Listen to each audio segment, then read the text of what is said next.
अस्सलाम वालेकुम स्टूडेंट्स, उम्मीद करता हूँ सब खैरियत से होंगे। आज हम बात करेंगे 10th class physics chapter number 1 simple harmonic motion.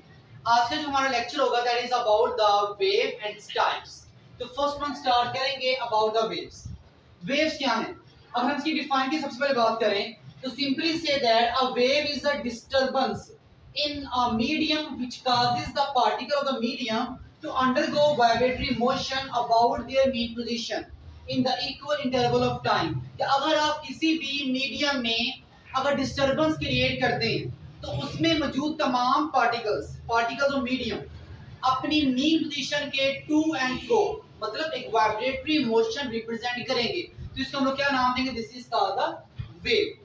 अब ये वेव्स की अगर हम बात करें तो लाइट वेव्स की फॉर्म में ट्रेवल करती है। अगर हम बात करें हीट वेव्स की फॉर्म में ट्रेवल करती है। इसी तरह sound is a type of wave. अगर हम बात करते हैं आपके एक्सरेज के हवाले say that is also the type of wave.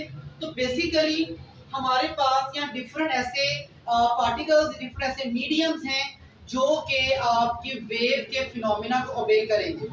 अब यहाँ पर बेसिकली हमारे पास वेव्स की दो टाइप्स हैं। The types of wave,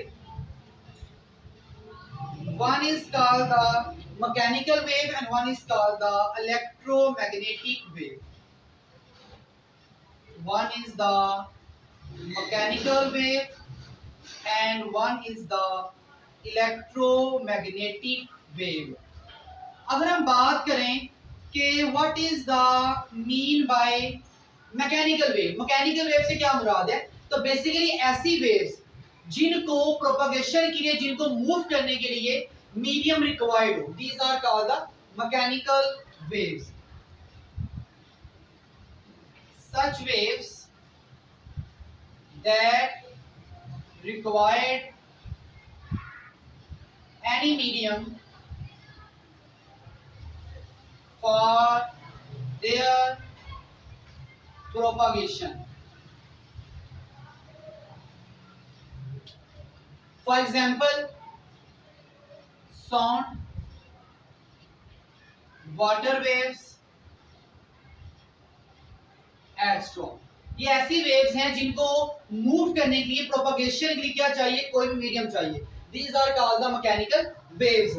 और उसके ऑपोजिट इलेक्ट्रोमैग्नेटिक वेव्स, ऐसी वेव जिनको मूव करने के लिए कोई भी मीडियम रिक्वायर्ड ना हो। Such waves that not required any medium for their propagation। अगर इनकी एग्जांपल्स की बात करें तो such as light waves, heat waves, X rays, television waves, radio waves etcetera. Number of different examples हमारे पास मौजूद हैं which are not required any medium. So these are called the electromagnetic waves. अब हम डिस्कस करेंगे about the types of mechanical wave. ये आपका एक लॉन्ग क्वेश्चन भी और इंपॉर्टेंट क्वेश्चन है। तो नो मैकेनिकल वेव्स की कितनी टाइप्स हैं और किस बेस पर है? अगर हम बात करते हैं मैकेनिकल वेव्स की तो on the base of the motion, direction of motion, क्या आपके मीडियम के जो पार्टिकल्स हैं और जो आपकी वेव है क्या इन दोनों की डायरेक्शन सेम है या दोनों आपस में परपेंडिकुलर हैं? तो डायरेक्शन की बेस पर हमारे पास यहाँ पे मैकेनिकल वेव्स की आगे फर्दर टू टाइप्स हैं। No one is the mechanical wave and sorry longitudinal wave.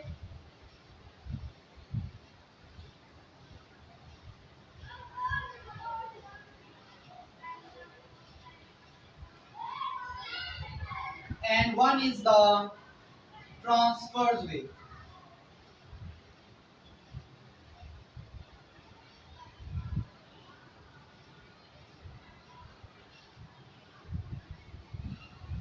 सबसे पहले हम बात करेंगे about the longitudinal waves. Longitudinal waves में हमारे पास क्या होता है?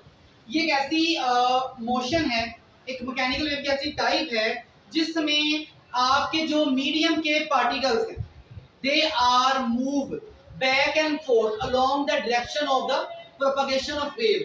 जिस डायरेक्शन में वेव मूव करेगी उसी डायरेक्शन में मीडियम के पार्टिकल्स भी मूव करेंगे, that is the longitudinal wave. तो सबसे पहले इसकी डिफाइन लिखेंगे हम लोग, in which particles of medium move back and forth along the direction of propagation of wave.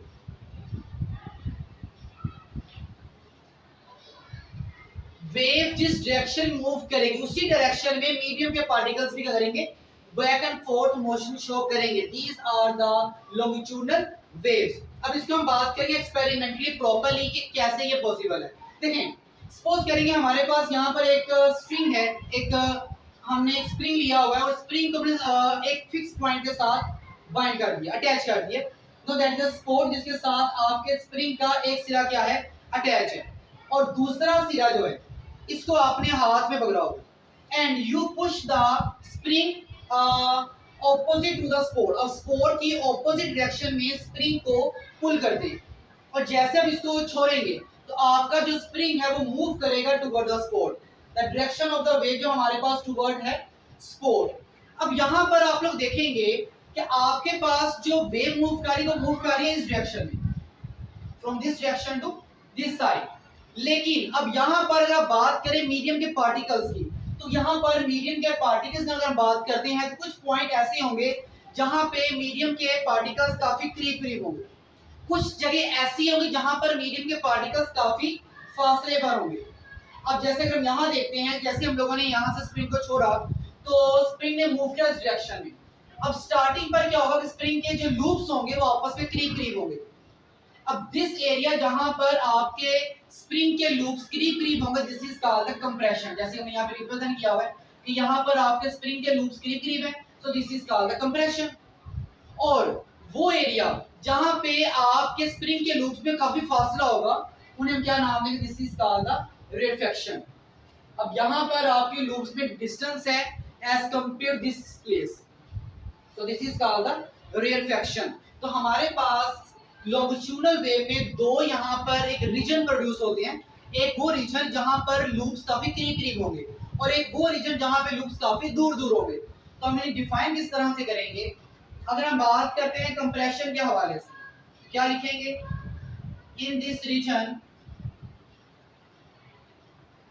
particles are close to each other, are close to each other, एक दूसरे के क्या होंगे, करीब करीब होंगे. और हम बात करते हैं रेफ्लेक्शन, जिसमें हमारे पास क्या होगा, particles are space apart.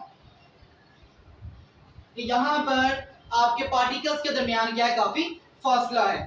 अब अगर देखा जाए तो मीडियम के पार्टिकल्स मूव कर रहे हैं toward the direction of wave, और आपके हमारे पास स्प्रिंग की बात करते हैं तो यहाँ पर स्प्रिंग के मॉलिक्यूल जो है वो टू एंड फोर्थ मोशन करेंगे, मतलब आगे और पीछे, और यहाँ पर आपकी लॉन्गिट्यूडनल वेव को इजीली ऑब्जर्व किया जा सकता है. अच्छा, एक और बात, अब अगर हम बात करते हैं कि दो कंप्रेशंस के दरमियान या दो रेफ्लेक्शंस के दरमियान जो डिस्टेंस है उसे हम क्या नाम देंगे, तो this is called the wavelength. और ये आपको यहाँ नजर आ रहा होगा, this is the wavelength. Wavelength हमारे पास क्या है, the distance between two consecutive compressions is called the wavelength.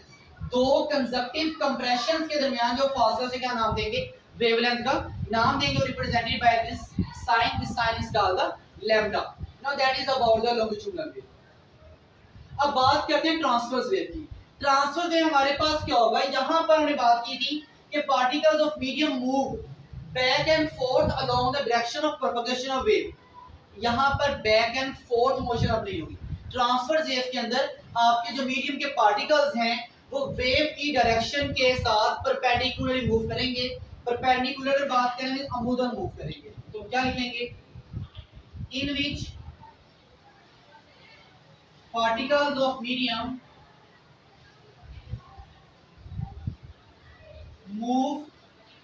perpendicular to the direction of propagation of wave.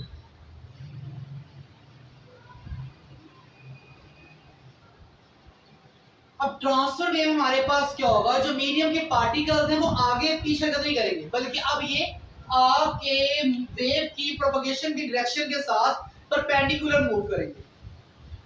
Now आपको यहाँ एग्जाम्पल डायग्राम नजर आ रही हो, तो अब अगर हमारे पास यहाँ देखा जाए तो एक स्प्रिंग है जिसको दोबारा से फिक्स पॉइंट के सामने बांधा हुआ अटैच किया हुआ है, एंड उसके दूसरे सिरे को अपने हाथ से पकड़ा हुआ। And now movement of hand from side to side, अब हम उसको इस तरह से मूवमेंट नहीं करेंगे, मतलब उसको ऑपोजिट डायरेक्शन में नहीं खींचेंगे, बल्कि अब हम उसको ऊपर नीचे हरकत करेंगे। और जब उसको ऊपर नीचे हरकत करवाया जाएगा तो अब आपके पास जो मीडियम में एक मूवमेंट होगी पार्टिकल्स की, वो होगी अप एंड डाउन डायरेक्शन, जबकि आपकी जो वेव है मूव करेगी इस डायरेक्शन में, from this side to this side. लेकिन पार्टिकल्स मूव कर रहे हैं फ्रॉम दिस डायरेक्शन। इसका मतलब क्या हुआ कि आपके पास वेव की मोशन है ये, जबकि पार्टिकल्स मूव कर रहे हैं इस डायरेक्शन में और इस डायरेक्शन में, ऊपर नीचे। तो यहाँ पर एंगल हमारे पास क्या आ रहा है, 90 डिग्री। मींस दैट कि जो वेव की मोशन है और जो मीडियम के पार्टिकल्स हैं ये आपस में क्या है, परपेंडिकुलरली मूव कर रहे हैं। सो this is the transverse wave. अच्छा यहाँ पे एक और बात, अब यहाँ पर आपके पास मीडियम के कुछ पार्टिकल्स ऐसे होंगे जो मीन पोजीशन से ऊपर है, और कुछ पार्टिकल्स ऐसे हैं जो मीन पोजीशन से नीचे हैं। वो पार्टिकल जो मीन पोजीशन से अपर साइड में, these are called the crust. और वो पार्टिकल जो मीडियम से मीन पोजीशन से नीचे हैं, these are called the trough. तो such particle which are above the mean position is called the crest, and such particles which are below the mean position is called the trough.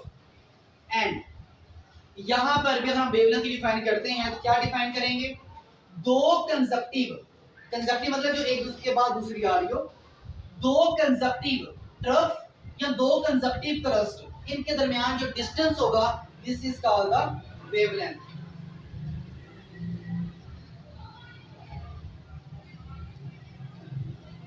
तो ये हमारे पास आज का छोटा सा टॉपिक था about the wave and its types. उम्मीद करता हूँ तमाम पॉइंट्स क्लियर होंगे। अगर कोई बात प्रॉब्लम क्रिएट है तो हमें बता सकते हैं।